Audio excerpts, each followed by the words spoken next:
Right now, we have a very tense situation going on in the Strait of Hormuz. That is the area of the territorial waters of Iran that are now very hotly under contest between Iran and, on the other side, the UK and the US over the shipments of oil going through the region.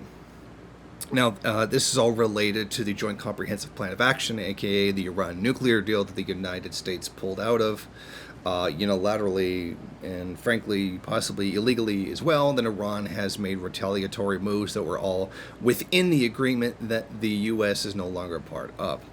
So, with all of this together, all the hostilities, the fact that oil tankers are being seized on both sides, and now the U.S. and the U.K. want to put together a task force to send military ships into what is essentially an area controlled legally by Iran, we're looking at a situation where things could possibly blow up into war. I mean, this is one of the things the United States does as much as possible to try to provoke an incident and then use that incident as a justification for going to war.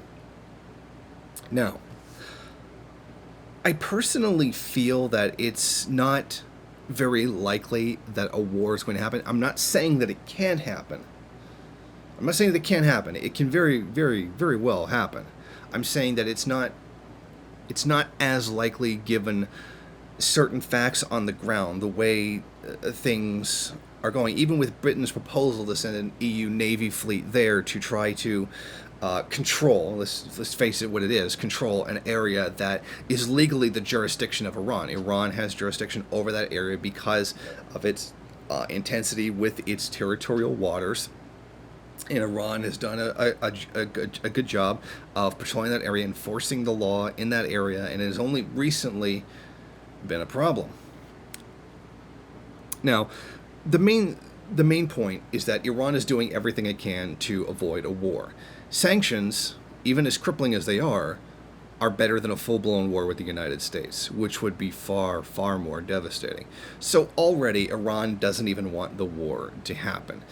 It would be essentially crazy of them to provoke it. It's not something they want. It's not in their interest to go to war, etc. It certainly is in the U.S. interest to a degree to have that kind of war, but not for Iran at all. It's not anything like that.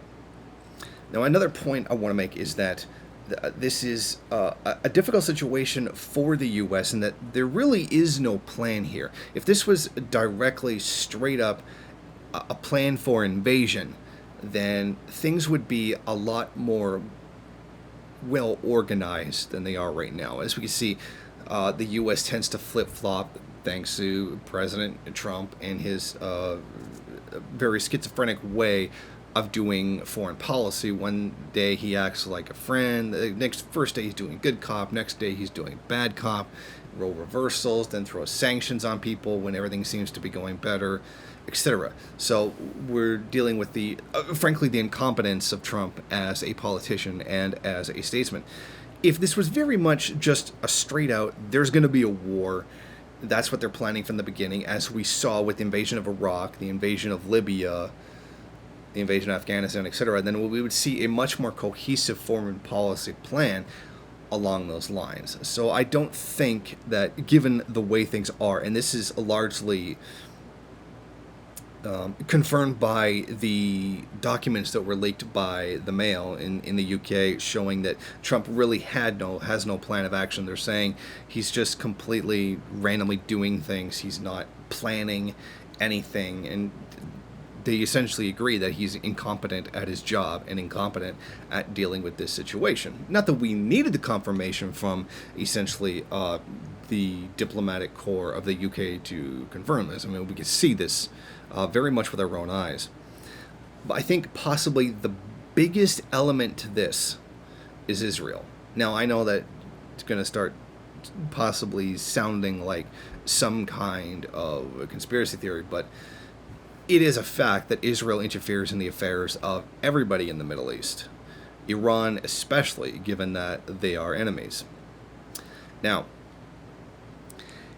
if any war was to be launched against Iran, there is zero doubt that Israel would be involved as well, and they would most likely be firing missiles at them, etc. Now that it's been essentially confirmed that Israel does have nuclear weapons that are beyond monitoring by international bodies that are supposed to be doing that job, but if they officially don't exist, then it's very hard for the nuclear inspectors to come in and take a look at everything there. So I think the thing is that one of the things we have to keep in mind is the missile technology of Iran is significantly more advanced than it was in previous times. They have made significant leaps inside that technology. Now, keep in mind the Millennium Challenge that took place in about, I think it was 2002, in which there was a simulation of the United States attacking Iran, and Iran won the battle in 2 days. They won the war in 2 days. That I have covered in a separate video altogether, and there's no need to go into that here.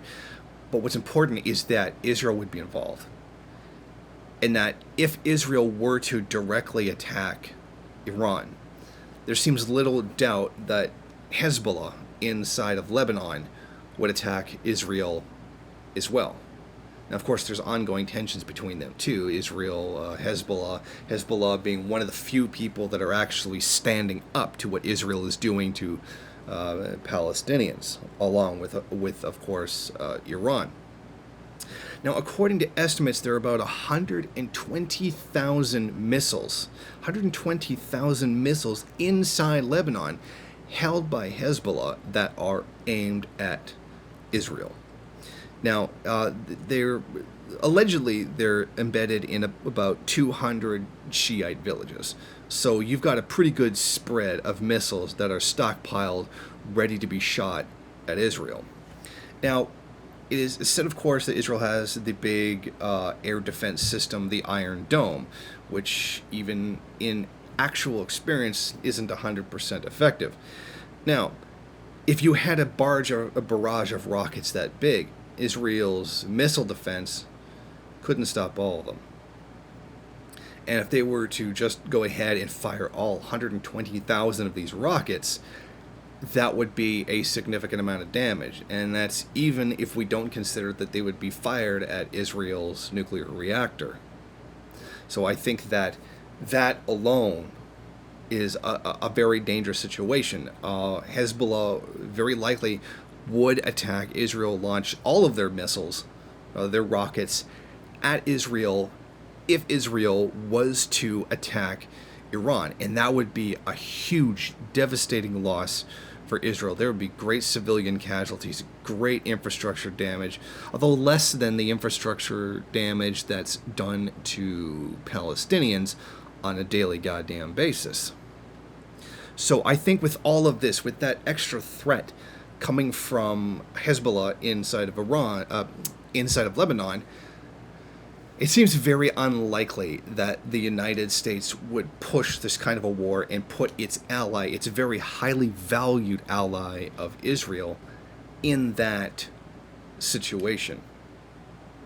So those are the thoughts that I've had about this situation, and what I think is likely in that situation. I think that there's a lot of variables to take into consideration with war. There's always physical, military, and political implications to consider in a situation. And I think really the pardon the expression, trump card in this situation would be the Hezbollah forces inside of Lebanon that are very easily capable of attacking Israel on a significant scale. If they were to launch all of their missiles and repeated salvos, even the much vaunted air defense of Israel would not be able to stop them.